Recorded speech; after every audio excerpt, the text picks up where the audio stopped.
It's time that we say goodbye.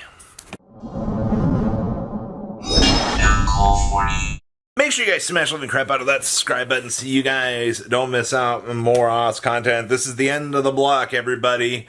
Fire is coming in at 150%.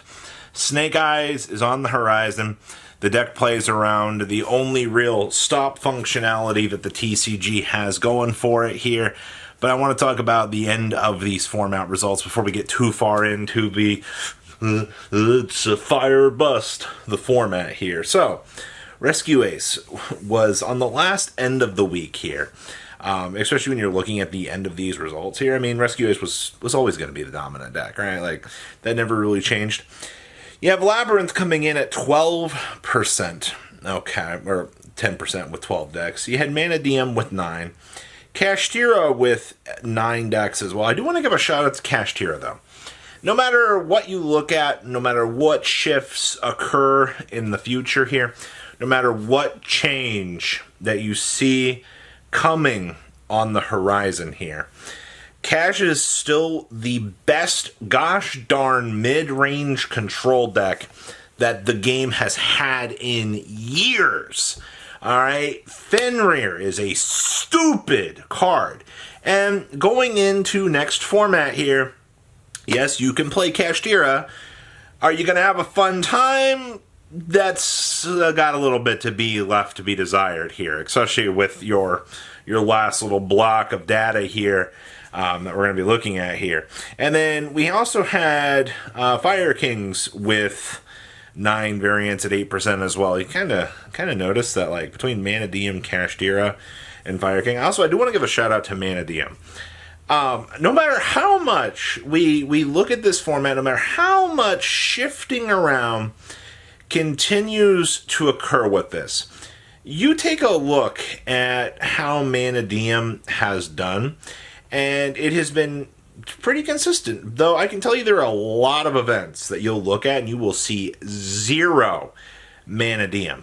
And I mean, like, none whatsoever. It's definitely developed a lot more niche in the community, and I don't think that's terribly a bad thing.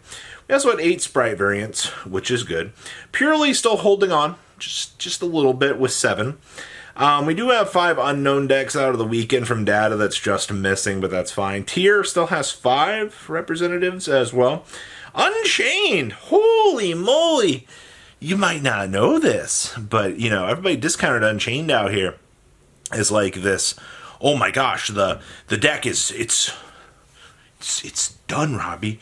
It's over. The evil has been defeated. I mean, I'll be honest with you, I'm not all that surprised, but that's just kind of how it's looking right now. And then, of course, you got Dragon Link, Flaunderies, Branded, Sword Soul, Volcanic, Phantom Knights. As we are exiting out of, you know, the format here, as, you know, times are getting ready to shift and all of that craziness, I want to remind everybody here that you have the most amount of playable decks that you have ever had in the game's history right now.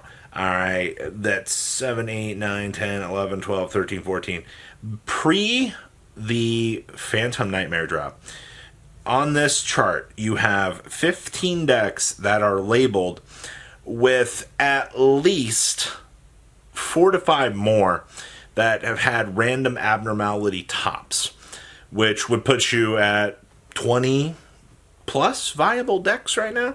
So take a moment to appreciate that Rogue has finally had the best showing that it's ever going to have in any format before, you know, we get dropped into this massive grind shit show, as we're going to call it. And 20 diverse decks, personally, I think is actually pretty good. So let's bring down the visor here. All right, let's. This format is over in my eyes. All right, the Phantom Nightmare sneak peek is this weekend. You have people running around right now. People are absolutely crazily excited for this. I have had a few events that we're going to talk about through this week, Kong's Cards being one of them. The Goo Gaming had a tournament as well about a week ago. It was a 3v3 Iron Man. And Logan Jaya had a tournament. We're going to take a look at all three of those. And I'm going to tell you something that you're not going to want to hear. Fire as a whole is about to take over this format.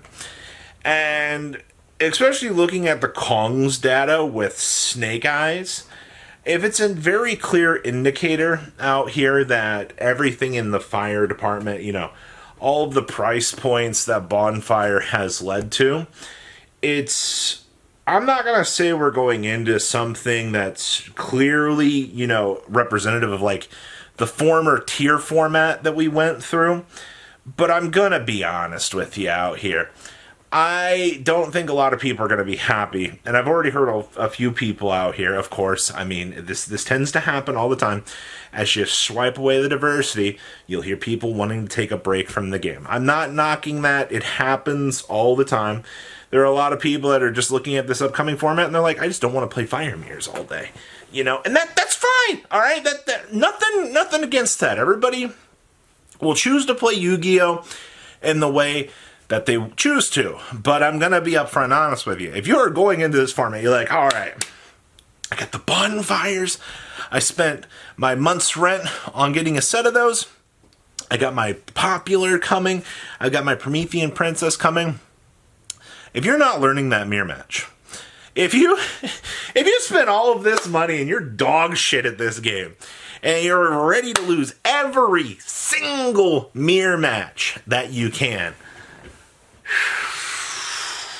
it's gonna be a wild Christmas this year. Oh, man. And then that's just like with the Fire King side of things. Don't even get me started on some of the insanity that actually is Snake Eyes. Because Snake Eyes, watching this deck play, I have been very intrigued because the deck doesn't really give two shits about Droll and Lockbird. Alright, that's one of the things that we needed in the current... Well, Robbie, they just droll you on the bonfire. Okay. Happens. Okay. What about the, what if they hit you on the Pobbler Surge? Happens.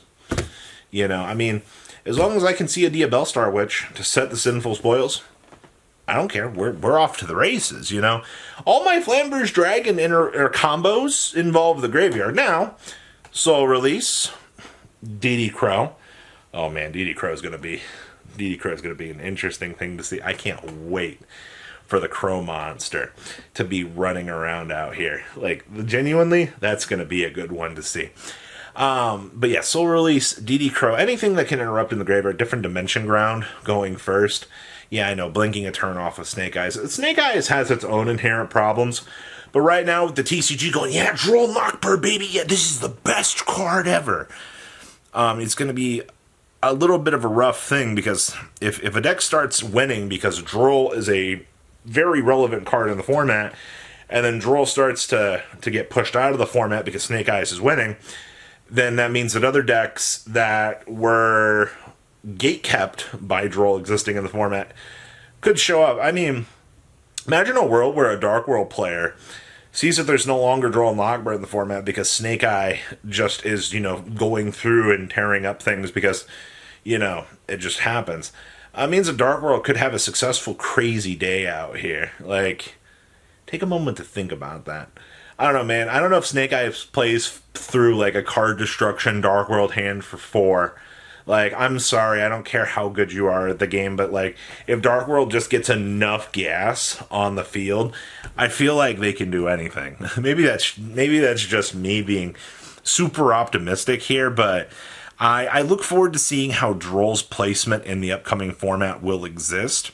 But whatever piece, whatever craziness that you have existing in the format right now, get ready to say goodbye to it, because things are about to shift a lot, and that's saying something. So, what do you guys think? Please, leave a comment down below. Down there. Tell me what you guys think, and I'll see your beautiful faces back here later, guys. Peace out. Patrons! Thank you.